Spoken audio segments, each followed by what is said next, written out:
Diferente de um estudo comum, praticar pinturas digitais é muito difícil porque tem aquela etapa de utilizar composições de luz e sombra, deixando seu desenho mais realista. Tem várias maneiras de praticar desenho. Nesse vídeo, vou te ensinar como praticar pintura para aplicar em cenário. Primeiro motivo, quando você estiver pintando cenários e perceber que as cores estão um pouco chapadas, tipo cores básicas, e percebe que mesmo que você tente fazer cenários realistas, ele fica simples e padrão. Bom, o motivo de você não conseguir fazer cenários realistas é por causa que você não está aplicando a composições de luz e sombra. Exemplo, desenhe um objeto de sua preferência e pinte ele com cores básicas. No meu caso, eu desenhei uma esfera. O mais importante é criar um ponto de luz, tipo, quanto mais perto o objeto estiver da luz, menor será a sua intensidade de sombra. Para entender melhor, digamos que a parte de cima do objeto esteja com um nível mais baixo de luz, enquanto a parte de baixo esteja mais escuro, por causa da sua falta de luminosidade. Seria muito bom você começar a treinar utilizando cores preto e branco, para aprimorar suas habilidades antes de adicionar cores na sua obra. Experimente diferentes pincéis, incluindo pincéis de textura, lápis e aerográfico. Ajuste a opacidade e a pressão para variar a espessura das linhas e a intensidade da sombra. Use referências visuais em preto e branco, como fotografia, desenho, pinturas, para entender como a luz e a sombra interagem. Concentre-se em compreender os valores, ou seja, a escala de cinza que representa diferentes tonalidades de preto e branco. Pratique criar transições suaves entre valores. Use camadas para separar elementos e experimentar diferentes efeitos sem afetar todo o desenho.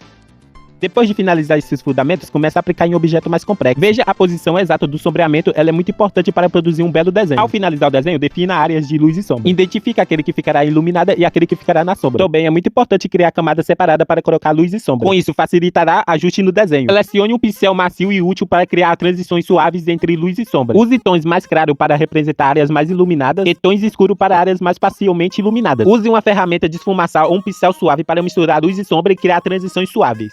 A pintura parece ser um pouco complicada, mas vamos simplificar. Ao observar uma imagem de um ambiente, note que o horizonte geralmente está iluminado, enquanto mais longe, mais intensas são as sombras. Para aplicar luz e sombras em um objeto, comece com algo básico, como a árvore sem detalhes luminosos e cores simples. Comece aplicando uma cor mais clara de um lado da árvore e uma tonalidade mais escura do outro lado. Com isso fará uma grande diferença na imagem. Para tornar a árvore mais realista, escolha um pincel esfumaçado e uma cor que seja mais clara do que a parte escura. Pinte entre as duas tonalidades, misturando para criar transições suaves. Ao terminar, compare as diferenças entre cores misturadas e as cores comuns na cena. Isso deve ajudar a dar mais profundidade e realismo à pintura. Na maioria das vezes, a luz não surge apenas de um lado do cenário. Ela pode emanar de várias direções diferentes, criando novas sombras no ambiente. Bom, pessoal, esse foi o vídeo. Valeu a todos que assistiram até o final. Então, fui. Até o próximo vídeo.